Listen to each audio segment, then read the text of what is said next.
Friends, my name is Nizamuddin Ahmed Siddiqui and I am Assistant Professor of Law at West Bengal National University of Juridical Sciences, Kolkata.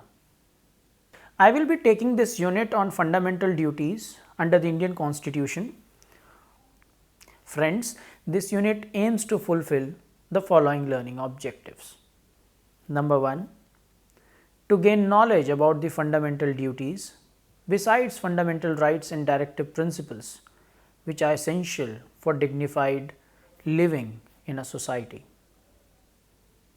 Number 2, to understand that fundamental duties are self-abiding principles that are needed for humanity and which encourage nationality. Number 3, to be able to appreciate that the relationship between fundamental duties and fundamental rights is an important aspect of the Indian Constitution.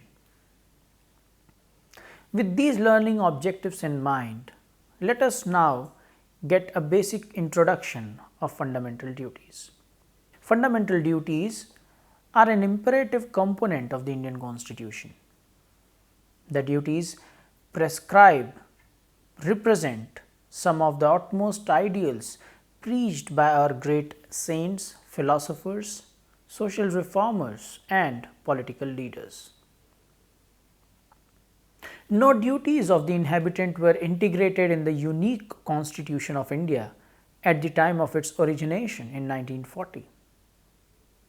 However, these duties were inserted consequently by amending the Constitution in 1976. The intention was to normalize the conduct of the citizens and to bring about superiority in all the spheres of their citizenship life. Just as the directive principles of state policy set down procedures for the different governments, similarly, fundamental duties are required to draw consideration of the citizens towards the duties they owe to the nation and towards one another. But the Indian Constitution does not afford for the enforcement of the duties. There is no stipulation in the Constitution for straight enforcement of any of the above duties. Neither has there been a stipulation in the Constitution for any approval to prevent the violation of duties, nor any to implement these fundamental duties by issuing writs by the courts. However, these fundamental duties are mentioned in the Constitution and therefore there is a possibility for additional constitutional amendments. Friends, in the previous units we have understood the need for fundamental rights and we have understood also fundamental rights as human rights. Let us now try and understand the need for having fundamental duties. Rights and duties are correlative. Fundamental duties are therefore deliberate to provide a stable reminder to each and every national that while the Constitution of the country particularly confers on them definite fundamental rights, it also requires them to observe certain positive basic norms and rules of democracy to carry out their citizenship behavior. These customary duties, called as fundamental duties, therefore have been given constitutional authorization. If one takes some concern to observe, he will find out that the Constitution does not merely talk about his rights, but also his duties. A glance at the Constitution will also thus respond to the protest by some persons that the Constitution has conferred rights on the individuals, but has not set out the duties of the individuals towards the social order. The preamble of the Constitution secures to all its citizens fundamental rights, which include freedom of thought, expression, faith, trust and worship. These are some of the fundamental rights of the citizens. The rest of the preamble emphasizes duties justice, social, economic and political. In addition to this, the fundamental rights defined by the Constitution are not unlimited rights. The state is empowered to impose reasonable restrictions and limit these rights in the concern of the society. Limitations may possibly come from time to time and may also amount to exclusion. Friends, we need to understand that the fundamental duties are a novel feature of the Indian Constitution. The 42nd Constitutional Amendment Act of 1976 incorporated these duties in Article 51, Clause A of the Constitution. This was done upon the recommendation of the Swaran Singh Committee, which was constituted by the government previously the same year. Originally, fundamental rights are 10 in number in the Indian Constitution. The 86th Constitution Amendment Act 2002 has added one additional fundamental duty. Originally, fundamental duties were 10 in number. However, the 86th Constitutional Amendment Act 2002 added one additional fundamental duty in Article 51 Clause A, which talks about an obligation of every parent or guardian to make sure that their child or ward is provided with opportunities for education. This fundamental duty covers children of the ages of 6 and 14 years. Therefore, we now have 11 fundamental duties as enshrined in the Constitution.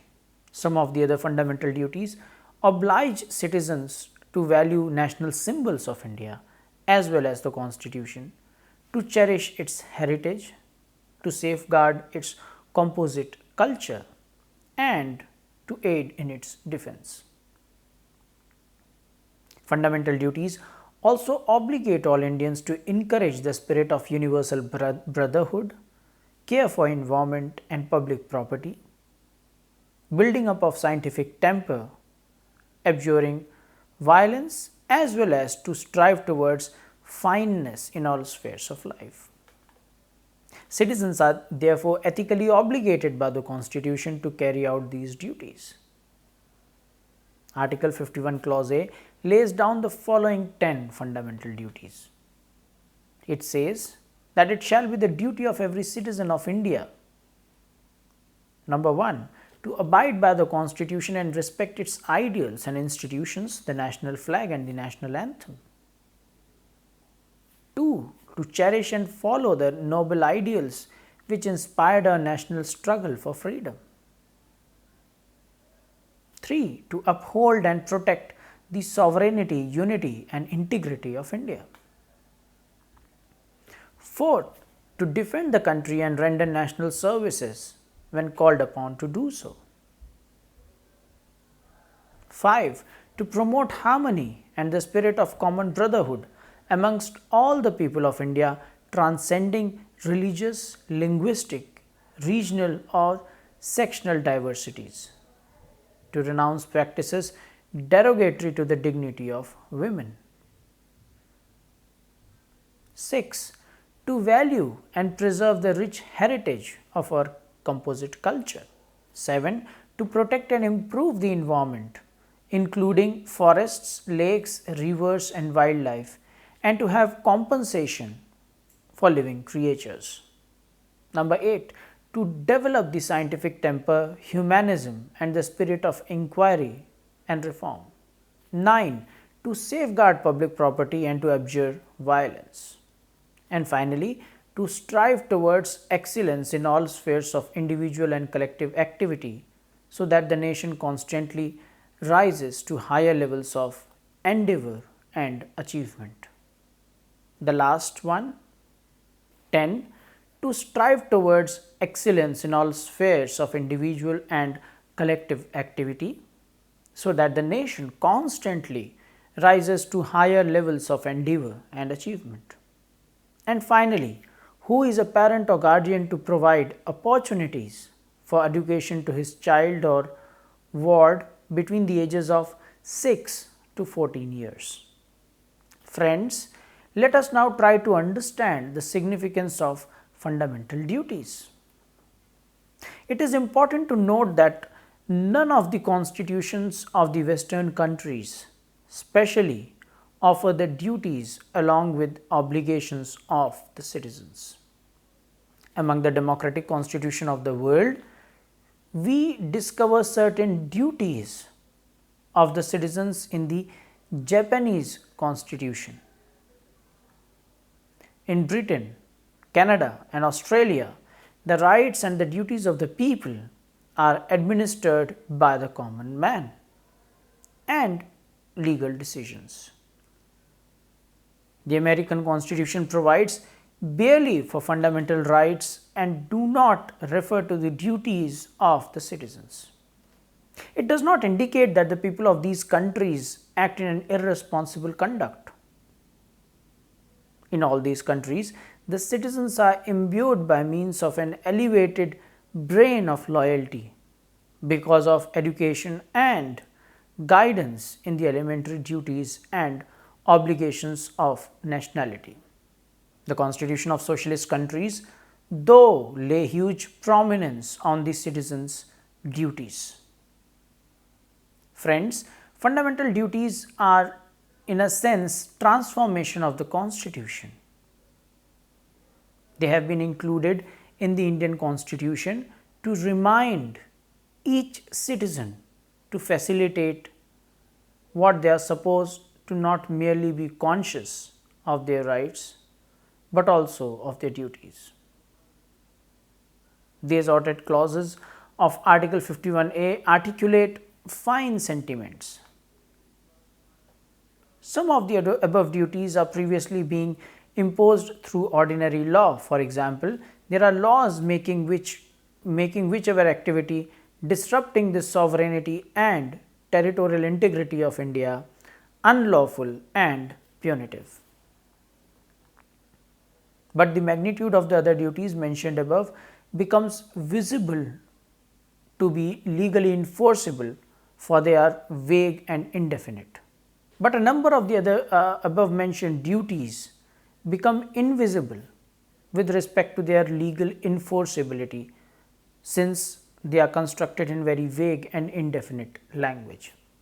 Therefore, about the enforceability of these duties, it has been held that these duties, being the duties of individual citizens, cannot be enforced through mandamus, since they direct no public duties. The duties are promoted by constitutional means. Although the significance of Article 51A lies within the fact that these clauses can take into concern in relative to interpretation of statutes and acts of the Parliament or the state legislature, particularly ambiguous statutes. The following include the impact of fundamental duties. Fundamental duties of citizens give out a useful purpose. No self-governing polity ever succeeds where the citizens are not agreeable to be energetic participants in the development of governance by assuming responsibilities along with discharging citizenship duties, whereby they come ahead to furnish to their finest in the country. A quantity of fundamental duties enshrined in Article 51A has been included in separate laws. For example, the first duty includes admiration for the national flag and the national anthem. Disrespect to these symbols is punishable by law. Friends, to assess and safeguard the rich heritage of the mosaic that is India, to be supposed to aid our people into solitary nation, it makes it clear that Article 51A will be desirable to take care of all human beings equally, to value each religion and to impound it toward the concealed sphere and not make it a bone of argument between diverse communities of the land. The most significant task, therefore, before us is towards the reconciliation of the claims of the individual inhabitant and those of the public society. To attain this, friends, it is important to familiarize the individual citizen to subsist consciousness of his social and citizenship responsibilities, and so figure the society that we all turn out to be solicitous and thoughtful of the undeniable rights of our fellow citizens. Realization of our citizenship duties is as important as responsiveness of our rights. Every right implies a consequent duty, but every duty does not imply a consequent right. Men do not live for himself or themselves alone. They live for the good of others as well as individually for himself. It is this familiarity of what is precisely wrong that makes a man accountable to himself and towards the society, and the knowledge can be inculcated by imbibing the evidently understanding concept of citizenship duties in a liberal democracy. Fundamental duties are the basics of human dignity, along with national creed, color, and language. Mainly the malaise of present day polity might be contained, if not eradicated, in addition to the society be uplifted. Rich or poor, in authority or absent of command, compliance with citizenship duty at every cost and risk is the core of civilized life. To conclude this unit, friends, it is submitted that the fundamental duties have not been made enforceable like fundamental rights. Nevertheless, we cannot overlook these duties as enshrined in Part 4, to be prefixed by the similar word fundamental, which we prefixed by the founding fathers of the Constitution to right in Part 3. Though Article 51A do not shed any fundamental duty of the state, the fact remains to facilitate the duty of every citizen be the collective duty of the state. Friends, we need to concentrate on the need of the duties in the context of the governance of the country.